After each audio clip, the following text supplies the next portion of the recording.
Hi guys, இன்றைக்கி நம்ம வீட்டில் ரசம் ரொம்ப குவிக்காக ஈஸியாக சிம்பிளாக செய்கிறது எப்படின்னு காமிக்கிறேன். நம்ம வீட்டில் கோல்டு காஃபினாலே ரசம் தான்.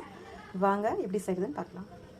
ரசத்துக்கு தேவையான ஐட்டம்ஸ்: மிளகு, சீரகம், ஒரு இந்த சைஸ் ஒரு தக்காளி சைஸ் புளி, கறிவேப்பிலை, ஃப்ரெஷ்ஷான கறிவேப்பிலை, கொத்தமல்லி, ஒரு 5 மிளகாய், பூண்டு, ஒரு முழு பூண்டு, அப்புறம் ஒரு 4 தக்காளி. இது எப்படி செய்யலான்னு பார்க்கலாம். கொஞ்சம் குட்டி ஜார் எடுத்துக்கோங்க. அதில் 2 ஸ்பூன் மிளகு, 2 ஸ்பூன் சீரகம், பூண்டு, முழு பூண்டு, ஒரு காரத்துக்கு ஏற்ற மாதிரி மிளகாய் போட்டு அரைச்சிடுவோம். இந்த அளவுக்கு அரைச்சிடணும். இப்போ அடுத்து ஜாரில் அந்த 4 தக்காளி போட்டு அரைச்சிடுவோம். புளியை நல்லா கரைச்சி ஒரு பக்கம் வச்சுக்கலாம். தக்காளி இந்த அளவுக்கு அரைச்சாச்சு. இப்போ அடுத்த ஸ்டெப் பார்க்கலாம். இப்போ இதில் புளி கரைச்சி அதை திப்பி இல்லாமல் எடுத்திருக்கேன். ஃபுல்லாக க்ளீன் பண்ணி வெறும் புளி மட்டும் எடுத்திருக்கேன். இதில் அரைச்ச தக்காளி ஊற்றிடுவோம். கொத்தமல்லியை சேர்த்துருவோம், கட் பண்ணி போட்டிருக்கேன். அப்புறம் கருவேப்பிலை அந்த குச்சியோடு போட்டுருங்க, அது நல்லா டேஸ்ட் கொடுக்கும்.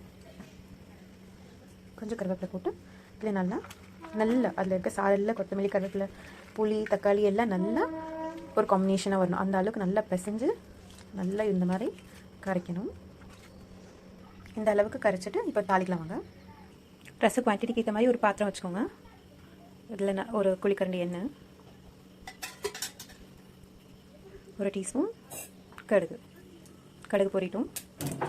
கடுகு நல்லா பொரியுது. இப்போ இதில் நம்ம ரசத்துக்கு அரைச்சி வச்ச பவுடரும் 2 மிளகாவும் சேர்த்துருவோம். இது நல்லா கொஞ்சம் ஆயிலே நல்லா ரோஸ்ட் பண்ணணும். இந்த மசாலாவை இதிலே கொஞ்சம் கருவேப்பிலை சேர்த்துக்கலாம். அவ்வளோதான், மசாலா நல்லா இதாகிட்டு இப்போ இந்த கரைச்சுமே அதை அதில் ஊற்றிடுவோம். இப்போ இதில் ஒரு பிஞ்ச் டர்மரிக் போட்டுடலாம்.